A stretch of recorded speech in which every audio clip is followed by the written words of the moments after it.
Bwana, hii ndio inaitwa ni sala na kazi, yaani ni sala na injili. Tunapika injili, kitu kimaliza tunakuja kazini.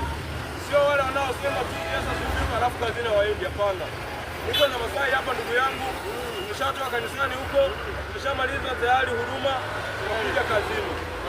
Tuko hapa kwa Magengeni, tunauza mahindi ya kuchoma kwa bei nafuu kabisa, shilingi 1,000. Ni mahindi mazuri safi kama unavyoyaona haya hapa. Tuko na Masai hapa, rafiki yangu. Kwa hiyo tukitoka hapa tunarudi kwenye huduma, mambo yanakuwa safi. Bwana, karibu Boko Magengeni hapa. Tunauza mahindi ya kuchoma kama unavyoona, shilingi 1,000.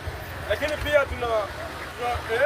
wanasemaje, ni kuleta mpaka pale ulipo. Tunakuletea mpaka pale ulipo, ila gharama ni juu yako wewe. Mwindi mmoja tunauza shilingi 1,000 uliochomwa, lakini gharama ya kukuletea ulipo ni gharama yako wewe mwenyewe. Bwana, karibu sana, tuko Boko Magengeni, barabara ya kwenda Bagamoyo jijini Dar es Salaam. Mwindi mmoja ni shilingi 1,000. Ni mahindi safi, kwarti, freshi, matamu, malaini, sifa zote kama unavyoona. Hindi moja kama hili soft kabisa. Bwana, karibu, mnauza shilingi 1,000.